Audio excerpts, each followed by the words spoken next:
Guys, welcome to my channel. So guys, आज का जो वीडियो है ना वो है द मोस्ट रिक्वेस्टेड वीडियो, जो कि है how to reduce hair fall. And अगर मैं मेरे बारे में बात करूँ तो मैंने भी हेयर फॉल की प्रॉब्लम ना फेस की है। यहाँ मैं बिफोर आफ्टर इमेज भी यहाँ पे लगा दूंगी कि मेरी हेयर्स पहले कैसे थी एंड अब कैसी है। सो इसीलिए आज मैं आप लोगों के साथ शेयर करने वाली हूँ top 10 tips to bring your hair back to life. So let's get started. So my first tip is iron deficiency. क्योंकि हेयर फॉल तो कॉमन है, हर किसी को होती है, but today I am talking about excessive hair fall. And ये आपको खुद ही पता चल जाता है कि आपकी नॉर्मल हेयर फॉल हो रही है या फिर एक्सेसिव हेयर फॉल हो रही है। तो अगर आपको थोड़ा बहुत हेयर फॉल हो रही है देन दैट्स टोटली नॉर्मल। इसके ऊपर भी मैंने एक वीडियो शेयर की थी कि how much hair fall in a day is normal. आप चाहे तो उस वीडियो को भी चेक कर सकते हो। So now coming back to point. So अगर आपको एक्सेसिव हेयर फॉल हो रही है लाइक मोर देन 50 या फिर more than 100 strands of hair fall a day, then there is something very wrong with your body. हमेशा यही रीज़न नहीं होती है कि एक्सटर्नल चीज़ों की वजह से ही आपकी हेयर फॉल होती है, इंटरनल चीज़ें भी बहुत ज़्यादा मैटर करती है। एंड इंटरनल चीज़ों में iron deficiency is something which is very common. And iron deficiency अगर आपकी बॉडी में है देन आपकी हेयर फॉल भी बहुत ज़्यादा होती है। सो अब इसका सॉल्यूशन क्या है? सॉल्यूशन बहुत ज़्यादा इजी है। आपके घर के सामने अगर कोई भी लेबोरेटरी है या फिर जहाँ पे टेस्ट वगैरह होती है, सो वहाँ पे जाके आप अपनी हेमोग्लोबिन लेवल्स को टेस्ट कीजिए एंड फाइंड आउट कि अगर आपको कोई भी डेफिशिएंसी है या नहीं। आयरन डेफिशिएंसी ये सब तो नहीं है। अगर आपको डेफिशिएंसी है देन आपको जो भी डॉक्टर प्रेस्क्राइब करती है वही मेडिकेशंस आपको लेनी है। एंड वंस आपकी आयरन डेफिशिएंसी नॉर्मल स्टेट में आ जाती है, आप देखोगे कि आपकी जो हेयर फॉल है ना वो भी धीरे धीरे कम हो जाएगी। Now let's come to our second tip, जो कि फर्स्ट टिप से रिलेटेड है। एंड वो सेकंड टिप है न्यूट्रिशन। यस, हमारी हेयर्स की हेल्थ के लिए ना सारी न्यूट्रिशंस हमारी बॉडी में होना बहुत ज़्यादा इंपॉर्टेंट है। आप जो भी खाना खाते हो उसमें न्यूट्रिशन की कमी है, आप बैलेंस डाइट नहीं लेते हो जिसमें कार्ब्स, विटामिन, मिनरल्स, प्रोटीन्स ये सब होनी चाहिए आपकी प्रॉपर डाइट में। एंड यू नो व्हाट, आपकी जो हेयर्स है या फिर आपकी जो स्किन है या फिर आपके नेल्स है ना, वो आप क्या खाते हो उससे ही रिफ्लेक्ट करती है। फॉर एग्जाम्पल, अगर आप बहुत ज़्यादा ऑयली फूड खाओगे तो आपके फेस में वो रिफ्लेक्ट हो जाएगी, पिंपल्स आने लगेंगे। सो हमारी स्कैल्प में तो पिंपल्स नहीं आ सकते हैं, हमारी स्कैल्प में हो जाती है हेयर फॉल। सो या आपको बैलेंस डाइट लेना बहुत ज़्यादा इंपॉर्टेंट है। So my third tip is hair oil massage. आपको तो पता ही होगा कि हेयर ऑयल बहुत ज़्यादा अच्छी होती है हमारी हेयर्स के लिए। हेयर ऑयल से सिर्फ हमारी हेयर फॉल ही नहीं रुकती है, इससे ब्लड सर्कुलेशन भी इम्प्रूव होती है, जिसकी वजह से आपकी न्यू हेयर ग्रोथ भी होगी। प्रॉब्लम ये नहीं है कि आपकी हेयर फॉल हो रही है, प्रॉब्लम ये है कि क्या आपकी जो हेयर फॉल हो रही है उसकी जगह क्या न्यू हेयर की ग्रोथ हो रही है। अगर न्यू हेयर की ग्रोथ ही आपकी नहीं होती है देन आपको बाल्डनेस एंड ये सब प्रॉब्लम फेस करनी होगी। सो या हेयर ऑयल मसाज आपको डेफिनेटली करनी है। नॉर्मल कोकोनट ऑयल या फिर घर का बना हुआ कोई भी oil will do that thing. And hair oil आपको वीक में 2 बार या फिर अगर आप वीक में 1 बार भी करोगे then that's more than enough. तो मेरा जो फोर्थ पॉइंट है वो है choosing wrong products, like choosing wrong shampoo या फिर चूजिंग रॉन्ग कंडीशनर। आपको हमेशा ऐसा शैम्पू या फिर ऐसा कंडीशनर बाय करनी है जो sulphate free and paraben free हो, क्योंकि ये सब बहुत हार्श केमिकल एंड डिटर्जेंट होती है जो आपकी हेयर को बिल्कुल भी ज़रूरत नहीं है। सो आप कोई नेचुरल शैम्पू घर में भी बना के यूज़ कर सकते हो। मैं इसके ऊपर भी एक डेडिकेटेड वीडियो आप लोगों के साथ डेफिनेटली शेयर करूंगी, वो वीडियो आप ज़रूर देखना, आपकी सारी कंफ्यूजन दूर हो जाएगी। एंड शैम्पू एंड कंडीशनर की और एक मिथ है कि आपको एक ही शैम्पू या फिर एक ही कंडीशनर पूरे लाइफ टाइम तक यूज़ करनी है, आप उसे चेंज नहीं कर सकते हो। अगर आप चेंज करोगे तो आपकी हेयर फॉल हो जाएगी, then it's completely a myth. ये सच नहीं है। इवन मैंने भी बहुत टाइम चेंज किया है, ऐसा कोई हार्श रूल नहीं है कि आप चेंज करोगे तो आपकी हेयर फॉल होगी। प्लस आपको ऐसा शैम्पू या फिर ऐसा कंडीशनर यूज़ करनी चाहिए जो आपकी हेयर इश्यूज़ को एड्रेस करे। फॉर एग्जाम्पल, अगर आपकी डैंड्रफ है तो आपको कोई एंटी डैंड्रफ शैम्पू यूज़ करनी है। अगर आपकी हेयर फॉल हो रही है तो आपको anti hair fall shampoo use करनी है। अगर आपकी स्कैल्प ड्राई है तो आपको जो शैम्पू ड्राई हेयर्स के लिए बनी है उनके लिए यूज़ करनी है। ऑयली है एंड सो ऑन। इस तरीके से आप अपनी hair type and hair issues के रिगार्डिंग ही शैम्पू एंड कंडीशनर को यूज़ कीजिए, इससे आपको बहुत ज़्यादा बेनिफिट्स डेफिनेटली मिलेगी। सो जो नेक्स्ट पॉइंट है वो है अगेन कंडीशनर, क्योंकि बहुत लोग कंडीशनर अप्लाई ही नहीं करते हैं। हमारी हेयर्स तो लॉन्ग होती है तो हमें कंडीशनर की बहुत ज़्यादा ज़रूरत होती है, क्योंकि जब हम शैम्पू अप्लाई करते हैं ना तो क्या होता है कि हमारी हेयर्स बहुत ज़्यादा ड्राई हो जाती है। एंड ड्राइनेस की वजह से हमारी हेयर की ब्रेकेज हो जाती है, हमारी हेयर्स में जो मॉइस्चर थी वो शैम्पू ने सारी ले ली है। सो फिर से मॉइस्चर को लॉक करने के लिए you should definitely apply A conditioner. Conditioner से आप मत सोचो कि हेयर फॉल होगी, क्योंकि कंडीशनर हम अपनी स्कैल्प में तो अप्लाई नहीं करते हैं, अप्लाई करते हैं हम हमारे हेयर लेंथ में। सो इससे हेयर फॉल का कोई लेना देना नहीं है। कंडीशनर इज समथिंग, जैसा कि आप अपनी स्किन जब ड्राई हो जाती है तो हम मॉइस्चराइजर अप्लाई करते हैं, so same goes to conditioner. जब हमारी हेयर्स ड्राई हो जाती है वी अप्लाई कंडीशनर। सो मेरा जो नेक्स्ट पॉइंट है वो है एप्पल साइडर विनेगर, क्योंकि Apple cider vinegar is something जो बहुत ज़्यादा अच्छी होती है हमारे हेयर्स के लिए, इवन हमारे स्किन के लिए भी बहुत ज़्यादा अच्छी होती है। आपने देखा होगा आजकल फेस वॉशेस में भी लिखा होता है कि उसमें एप्पल साइडर विनेगर है and all sort of things. So आप जब भी शैम्पू करते हो ना, शैम्पू करने के बाद आप नॉर्मल प्लेन वाटर से आप अपने बालों को वॉश कर लीजिए एंड देन आपको और एक बार आपके बालों को वॉश करनी है, एंड इस बार आपको वॉश करनी है एप्पल साइडर विनेगर से।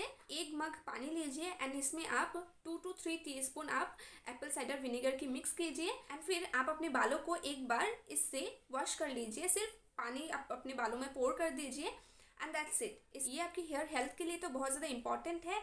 इससे आपकी पीएच लेवल आपकी हेयर्स की बैलेंस रहती है, क्योंकि शैम्पू करने के बाद वो पीएच लेवल ना बिगड़ जाती है। सो पीएच लेवल को फिर से मेंटेन करती है ये Apple cider vinegar, and at the same time आपकी हेयर बहुत ज़्यादा शाइनी होती है एंड डैंड्रफ के लिए तो ये बहुत ही अमेजिंग है। नेक्स्ट पॉइंट है केमिकल ट्रीटमेंट्स। आपको एक गोल्डन रूल हमेशा याद रखनी है कि don't do 2 chemical treatments at the same time, यानी 2 केमिकल ट्रीटमेंट्स आपको एक साथ नहीं करनी है। फॉर एग्जाम्पल अगर अपनी हेयर्स की कलरिंग की है तो आपको स्ट्रेटनिंग नहीं करनी है, एंड अगर आपने स्ट्रेटनिंग की है तो आपको कलरिंग नहीं करनी है, क्योंकि 2 केमिकल ट्रीटमेंट्स जब आप एक साथ करते हो तो वो बहुत ज़्यादा ही डैमेज करती है आपकी हेयर्स को, एंड जिससे हेयर फॉल तो बहुत ही ज़्यादा होती है। So yeah this golden rule you must follow. Okay, तो my next point is hairstyles. Yes, क्योंकि अगर आप एक्सेसिव हेयर फॉल से परेशान हो एंड आप बहुत ज़्यादा हेयर स्टाइल भी ट्राई करती हो तो hair style is also a reason of hair fall. क्योंकि आपने भी कभी कभी फॉलो किया होगा कि जब आप हेयर स्टाइल बनाते हो तो तब तो अच्छी तरीके से बन जाती है, बट जब आप इसे ओपन करते हो या फिर खोलते हो तब हेयर फॉल होने लगती है, क्योंकि हम बहुत ज़्यादा बॉबी पिन्स लगाते हैं, बहुत ही टाइटली हम बन बनाते हैं, जिससे कि हमारी रूट्स में प्रेशर पड़ती है एंड वो हेयर धीरे धीरे करके हेयर फॉल हो जाती है। सो ओकेशनली कभी कभी आप हेयर स्टाइल डेफिनेटली ट्राई कर सकते हो, no problem with it, but daily hair style आपको अवॉइड करनी है। Just do a loose hair style. जो भी आप करोगे मेक श्योर कि वो टाइट ना हो एंड बहुत ज़्यादा लूज एंड ईजी हो, जिससे कि आपकी हेयर फॉल भी इतनी ज़्यादा नहीं होगी। सो जो नेक्स्ट टिप है, या फिर आई थिंक ये 8 नंबर टिप होगी, तो ये टिप है स्ट्रेस। क्योंकि कोई भी स्ट्रेस को इग्नोर नहीं कर सकता है, चाहे वो आप कोई भी डिजीज हो ना, उसमें हमेशा आप देखोगे स्ट्रेस एक रीज़न रहती ही है। So same goes to hair fall, क्योंकि ये मैंने खुद पर्सनली एक्सपीरियंस किया है कि जब मेरी स्ट्रेस बहुत ज़्यादा होती है ना, मेरी हेयर फॉल भी उतनी ही ज़्यादा होती है, एंड जब मैं बहुत ज़्यादा हैप्पी होती हूँ, स्ट्रेस नहीं होता है, तब वो मेरी हेयर्स में भी रिफ्लेक्ट होती है, तब मेरी हेयर फॉल भी इतनी ज़्यादा नहीं होती है। सो ये मेरा तो पर्सनल एक्सपीरियंस है, तो मैं स्ट्रेस जो पॉइंट है ना उसे बिल्कुल भी डिनाई नहीं कर सकती हूँ। सो मेक श्योर कि आप एक stress free life low, which is I know kind of difficult, because अगर आप स्टूडेंट हो तो स्टडी करने का प्रेशर, अगर आप वर्किंग हो तो ऑफिस के काम का pressure, and I know that is very difficult, but या कुछ छोटे छोटे चीज़ों को करके आप अपने स्ट्रेस को थोड़ा तो कम कर ही सकती हो। जैसे कि आप थोड़ा सा मेडिटेशन कर सकते हो, एक्सरसाइजेस कर सकती हो, या फिर आप कुछ ऐसी हॉबीज़ कर सकती हो जो आपको करना रियली बहुत ज़्यादा पसंद है, आपको स्ट्रेस से थोड़े टाइम के लिए एटलीस्ट दूर रखें, and this will definitely have a effect on your hair health, and at the same time sleep is very important and it's 2020 and मुझे I think इतनी ज़्यादा एक्सप्लेन करने की ज़रूरत नहीं है कि sleep is how much important, आपको पता ही होगा। But because of this unlimited data PACS हम रात को बहुत लेट नाइट सोते हैं, इसकी वजह से ये हमारे हेयर्स में भी रिफ्लेक्ट होती है। सो गेट एनफ स्लीप, क्योंकि यू नेवर नो कि शायद एनफ स्लीप नहीं लेने की वजह से ही आपकी हेयर फॉल हो रही है। और सेकेंड लास्ट जो पॉइंट है वो है brushing your hair. Yes, brushing your hair ये भी एक इफेक्टिव रेमेडी है आपकी हेयर फॉल को स्टॉप करने के लिए, क्योंकि hair fall is not something जो हमारी हेयर रूट से होती है, but hair fall is also the hair that breaks from middle. Okay, आधे से ही यहाँ से हमारी हेयर ब्रेक हो जाती है। एंड शायद ये आपने पर्सनली भी फॉलो किया होगा, जब भी आप कहीं पे भी जाते हो, ट्रैवलिंग करते हो, या फिर आपने कोई बाइक राइड ली है विद ओपन हेयर्स, जब आप घर में आते हो एंड अपने बालों को आप कॉम्ब करते हो तो आपने देखा होगा कि नॉट्स लग जाती है, बालों में टेंगल्स हो जाती है, एंड जब आप उन टेंगल्स को सुलझाते हो तो हेयर्स हमारी आधे से ही ब्रेक होने लगती है and that is also a kind of hair fall, जिससे कि आपकी हेयर्स की जो वॉल्यूम है ना वो काफ़ी ज़्यादा थिन हो जाती है। आपने देखा होगा कि बहुत लोगों की हेयर्स ऊपर से तो बहुत ज़्यादा वॉल्यूमिनस लगती है, बट नीचे से उनकी हेयर बहुत ज़्यादा पतली हो जाती है। So this is the reason कि आपकी हेयर्स हाफ से ही ब्रेक हो रही है। सो मेक श्योर कि आप कॉम करते रहिए एंड जब भी आप बाइक राइड लेते हो या something like that, always put a scarf on your hair. Always आप स्कार्फ लगा लीजिए या फिर आप रबर बैंड, कॉम्ब, ये सब डेफिनेटली कैरी कीजिए एंड रेगुलरली आप अपने बालों को कॉम्ब डेफिनेटली कीजिए। So now the last point is hair PACS. या हेयर पैक्स भी बहुत ज़्यादा इंपॉर्टेंट है। जब हमारी स्किन बहुत ज़्यादा डल लगती है, डैमेज लगती है, तब हम हमारे फेस में फेशियल करवाते हैं, फेस पैक अप्लाई करते हैं। So same goes to our hair. जब हमारी एक्सेसिव हेयर फॉल होती है then you should definitely apply hair pack. So hair pack भी आपको बहुत ही वाइजली चूज़ करनी है आपकी हेयर टाइप के अकॉर्डिंग।